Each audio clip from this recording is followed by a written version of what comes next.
Thank you very much. Please be seated. Thank you very much. Waziri Deborah Baraza, Cabinet Secretary, Ministry of Health, Kenya, heads of delegation here, the CDC Deputy Director, the WHO Country Director, Amit, and my good friend Emmanuel, and all attendees. Good morning. Let me begin by saying that I'm happy to be together with you today. I do not intend to take up much of your time. It's not my business to take up your time. You are the guys who are planning for the future. We have done our part. So ninimalize niende nikafanya yangu ya nyumbani na nyinyi muendelee.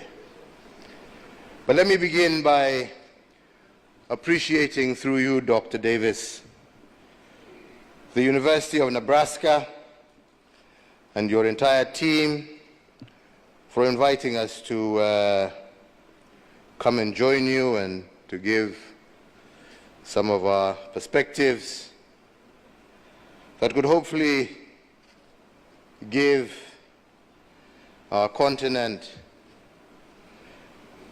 the ability to take charge of its health sector in collaboration with other international organizations, but more importantly with our own organizations such as our Africa CDC, as is represented here.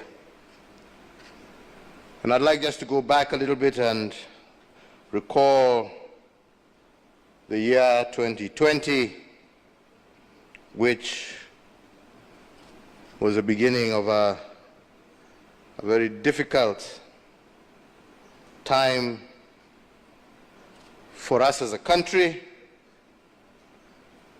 for the world, but also for me individually. When our world basically came to a standstill, taking everybody by complete surprise and forcing nations to begin to ask themselves when this pandemic would actually arrive at our respective doorsteps. As president at the time, and in consultation with my cabinet, we found it prudent, well before the disease was found within our borders, to set up the National Emergency Response Committee on Coronavirus. The role of this committee, chaired by the then Cabinet Secretary Mutahi Kagwe, was to help steer the country and to navigate the uncertain season with an emphasis on coordinating capacity building of medical personnel and other professionals to enable our country to respond quickly and effectively to any suspected cases or outbreak of the virus that would occur or could occur at that time anywhere in the Republic. Other roles of this committee included enhancing of surveillance at all our points of entry, preparation of national and county private isolation and treatment facilities, because we began by having immediate sessions, and I convened an immediate session with the Council of Governors to work on this. We began to coordinate the supply of testing kits that would be critical, looking out for medical products, supplies, pharmaceuticals, and masks, and other protective gear that were available within the Republic, as well as identifying isolation and treatment facilities, as you heard a little bit from Amit, who spoke before me. And all this we did knowing that sooner or later we would be confronted by the coronavirus. And all these measures we put in place in the month of February 2020, and indeed, as fate would have it, on the 13th of March the same year, we got our first ever COVID-19 case, a 27-year-old woman who had just traveled to Kenya from London. This, ladies and gentlemen, marked the beginning of a long year, not only in the health sector, but throughout all sectors of Kenya's economy. It affected us economically, socially, and as of all of you know, our Kenyan culture is founded on community, on gatherings, and these, unfortunately, became the first casualties. For we had to ban all public gatherings. We did initially give reprieve to churches and businesses at large because we were worried about what would happen to all those who were employed and working in these various sectors. But again, unfortunately, within no time, it became impossible to keep that going. And we had to pull the plug totally on all in-house kind of gatherings and proceeded to institute a total lockdown of the country. This was a very bitter pill for Kenyans to swallow, but it was a necessary measure to help curb the virus and protect the people of Kenya. Ladies and gentlemen, let me just highlight just some of the key measures that we took. Some of them, again, have been mentioned by some of the speakers before me, so I will not bother elaborating.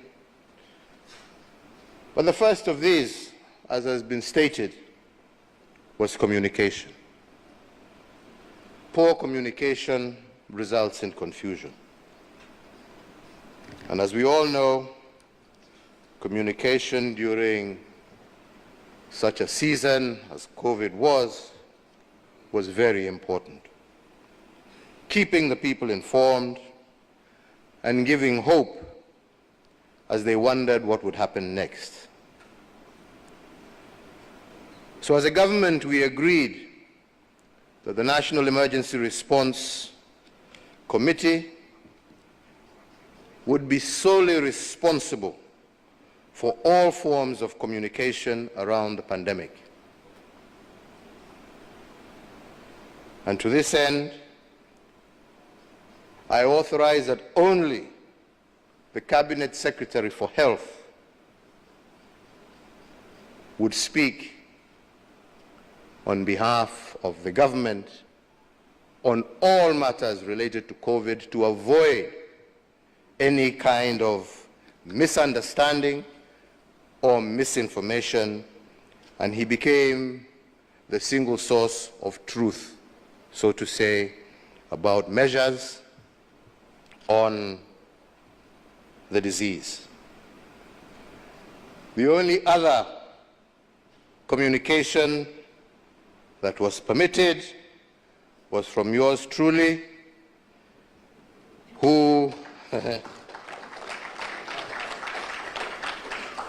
would speak from time to time when landmark decisions needed to be made, especially those related to the lockdown, economic stimulus, and calls for calm, and so on.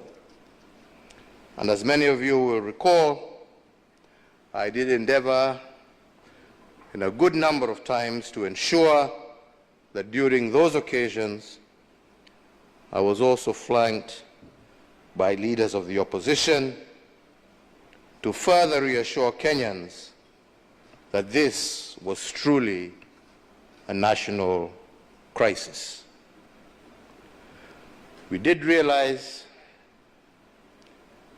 that this did contain the pandemic and the panic, especially in these times of social media, but it also ensured that as a government, we controlled the narrative. With regard to health, occasioned by the big number of COVID patients, it became imperative for us to upgrade a good number of our health facilities to help with patient control.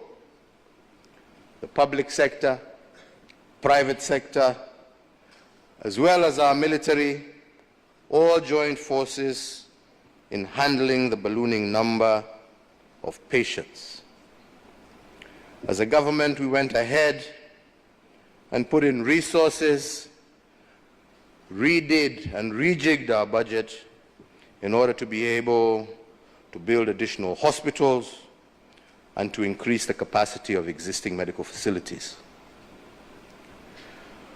We also, at the time, knew that we were not financially prepared and we needed to source funding for us to be able to deal or take the measures that we needed to take.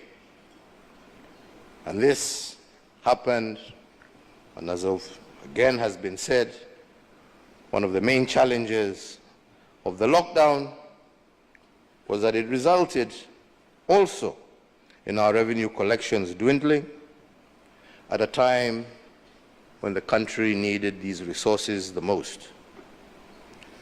And we had to grapple consistently with how we were going to finance our operations, but at the same time keep the nation moving. So as a government, we created a COVID-19 fund, a kitty that would fund emergency response towards containing the spread, its effects and impacts. But we also said in sharing the burden occasioned by this pandemic, we said we had to lead from the front, and myself as president and the deputy president took an immediate salary cut of 80% of our salaries. Cabinet secretaries, I don't know whether they were happy or not, but I ordered that they take 30% cuts. And principal secretaries and other top officials, we gave them the chance to volunteer to take 20% pay cuts in order to show that commitment and leadership starts at the top. We also called on well-wishers, and in this regard, I really want to thank our Kenyan private sector, because despite the challenges that they themselves were facing, they came out strongly in support to ensure that at least the most vulnerable were able to put food on their tables.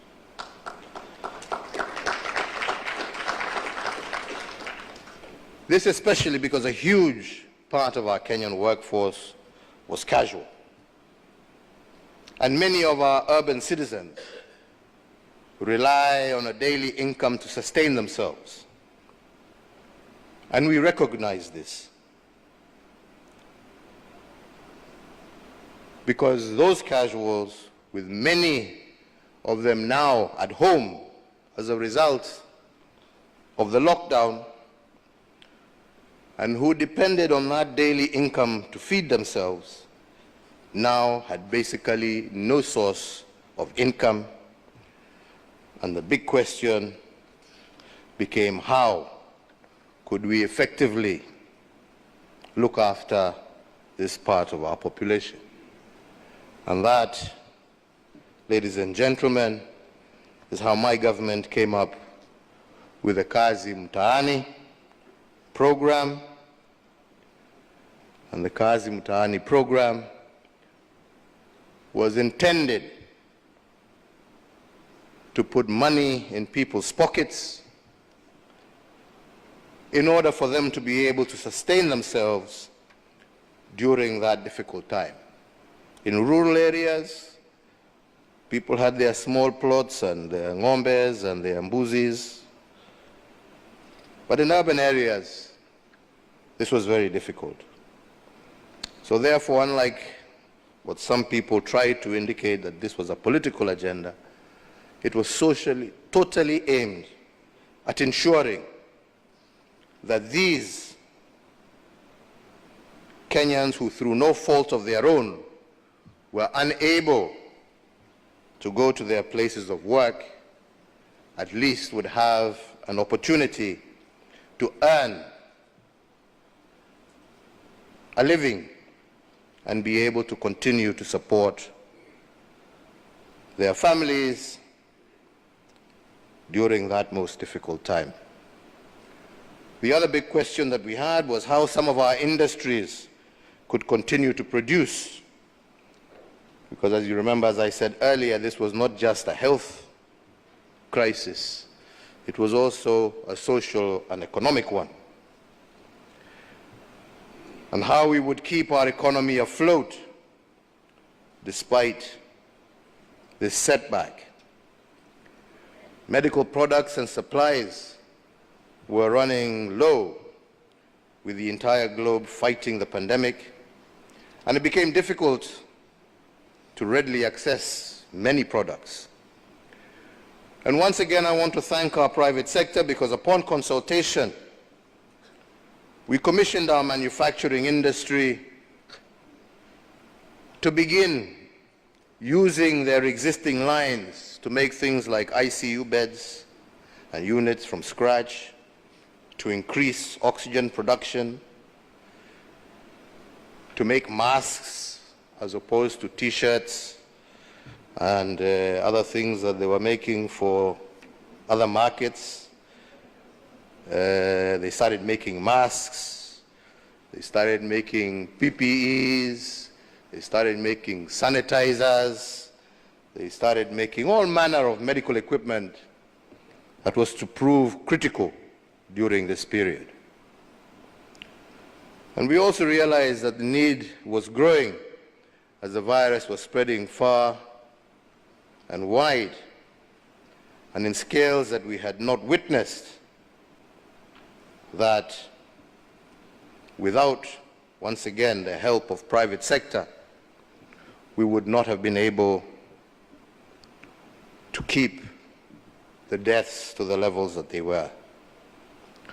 We were further, as a result of that initiative, able to increase our ICU beds from, at the time, 537 to 1,353 ICU beds, a good number of those made by our local manufacturers, giving those infected by the virus a fighting chance. We were also able to build many physical isolation units, and we could transform, and as again Amit has said, some hotels and others graciously gave us access and schools to their facilities, which could be transformed into isolation centers that were affordable to the average Kenyan. Secondly, I've mentioned that we also introduced a stimulus package, and I've mentioned about Kazi Mtaani and where it came to. But we also realized we had to increase from those, especially civil servants and others, and the average Kenyan worker.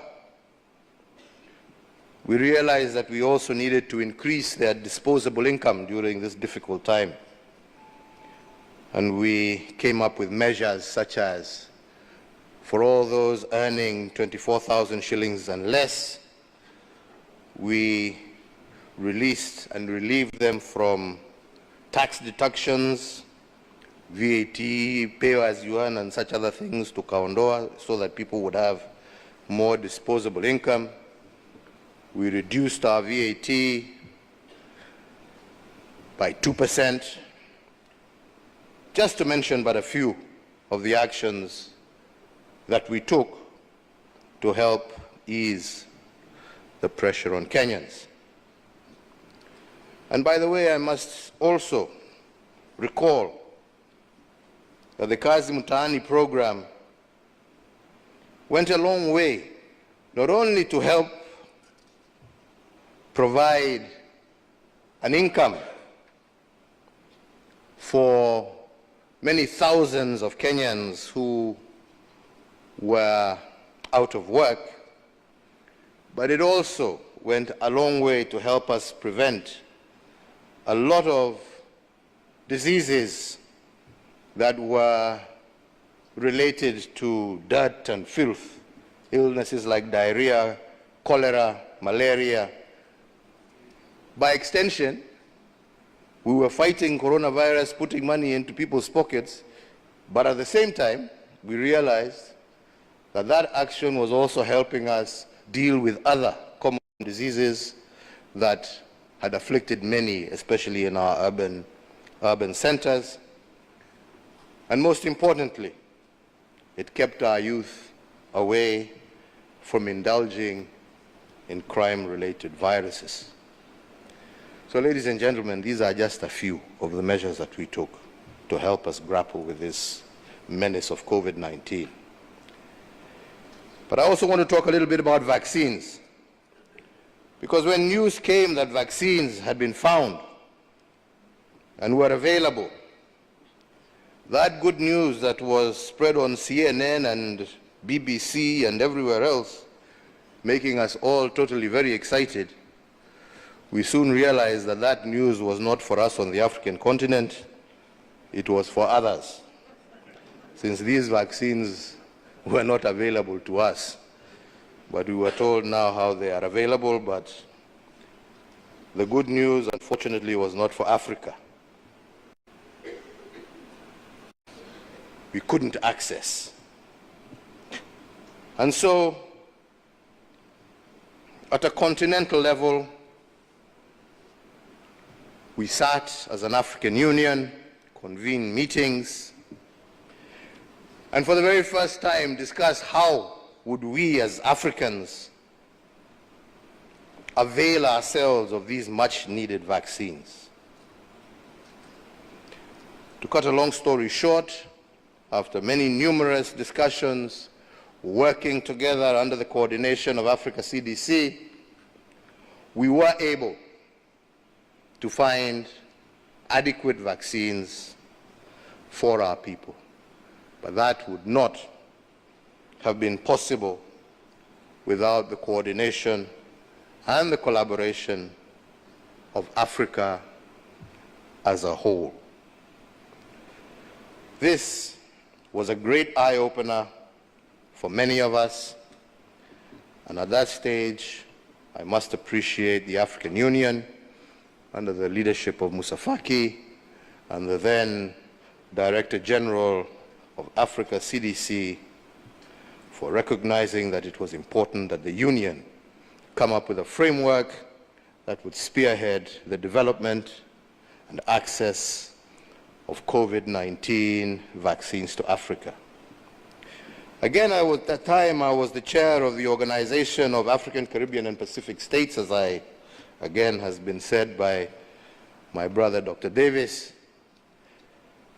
And for the very first time, we managed to pull together with the nation states of the Caribbean and the Pacific, who were also facing similar challenges to ourselves, and worked closely with them to make vaccines readily available for them as well. And in this, it was the first time since pre-independence that Africa and the Caribbean had collaborated so closely to face a common threat.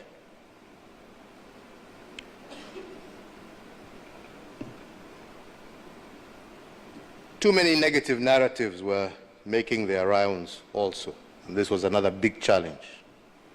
about the side effects of the vaccine. Some from some very important sources, some from churches, from others. Narratives that we as a government knew that if we didn't counter would continue to create problems. And this is one of the biggest challenges many of you will face going back to the issue of communication. Negative narratives, misinformation, disinformation, driven by social media, AI-generated propaganda. This is going to be your biggest challenge going forward. How do you deal and ensure that citizens across the continent are armed with the correct and factual information? I also believe that a lot still has to be done to educate and equip our masses on the importance of vaccines, not just this COVID vaccine, but in preparation for the future. And our leadership, both at continental, national, and community levels, must take a role in this. Today, you are all here to deliberate on global health security systems, something that is critical and crucial, because it comes at a time that we need to be prepared, not if a pandemic shall occur again, but when that pandemic occurs, that it should not catch us flat-footed as did COVID-19. This, I believe, ladies and gentlemen, is an opportunity for you to discuss ways and means of how we can be better prepared to face any new pandemic that may arise in the future. And again, I emphasize that it is a matter of if, it is a matter of when, not if. And also as Africans, not to wait for others to come to our rescue. As I told you, our excitement when we watched CNN, BBC, and everybody else celebrate these new vaccines that were being rolled out. But as we were celebrating watching the TV, none of this was coming to us.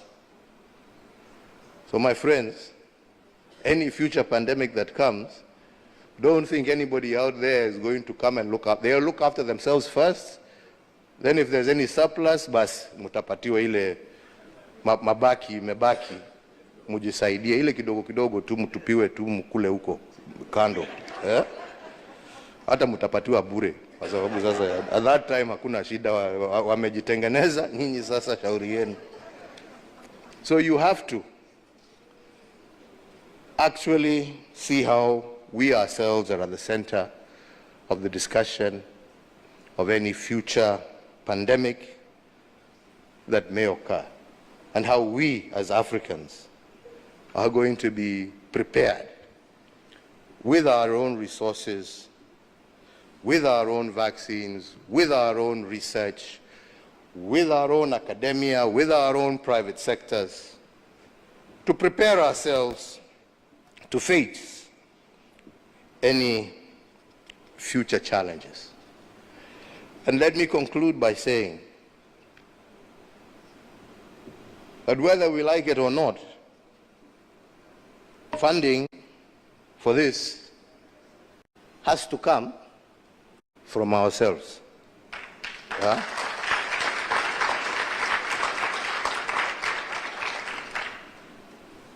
It has to come from ourselves, because we have to begin to reprioritize what is important for us as Africans on the continent, and where should our resources go? And towards that end, to remember the amount of resource we waste killing each other.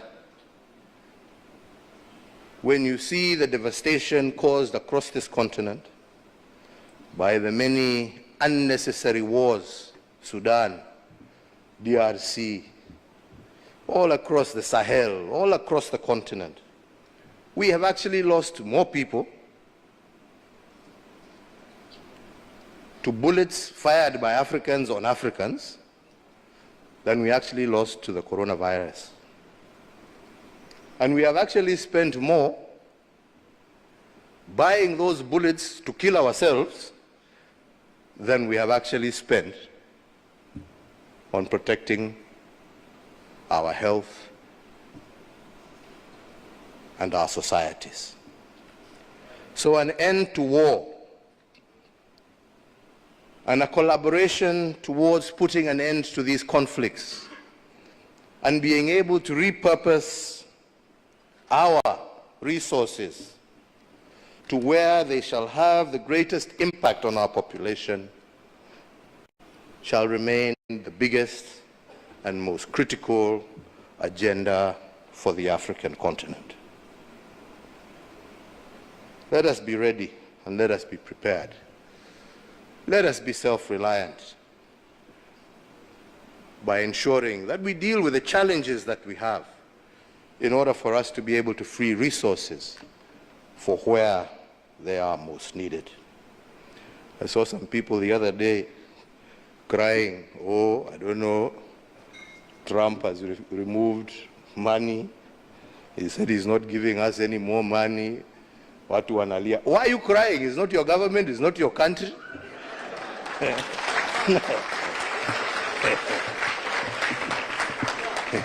He has no reason to give you anything. I mean, you don't pay taxes in America. He is appealing to his people. Shauri yenu bwana.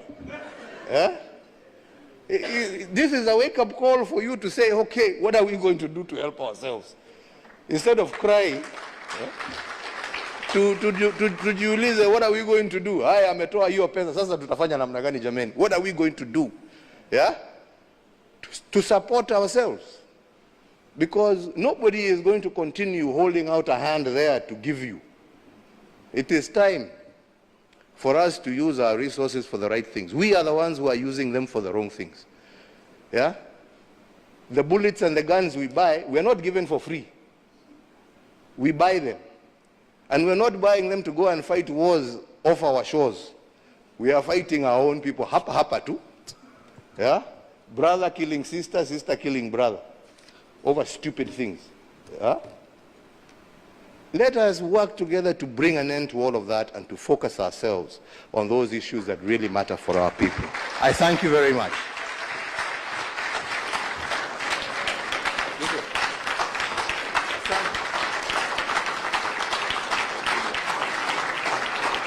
Thank you very much, Your Excellency. A round of applause. I'll request you to please be on stage.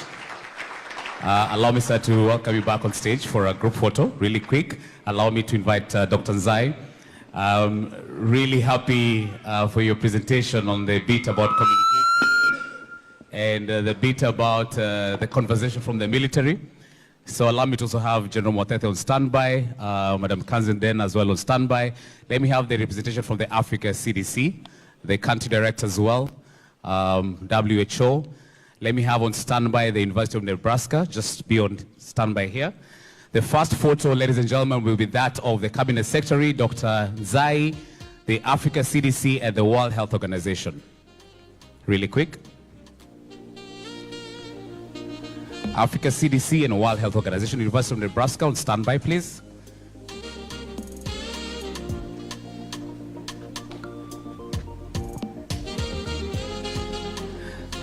All right, there we have it.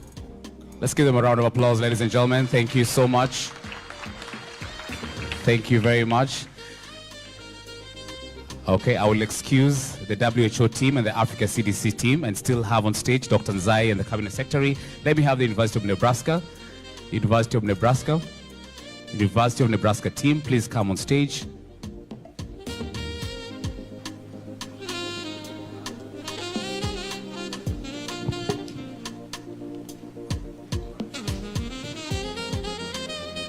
University of Nebraska, thank you very much.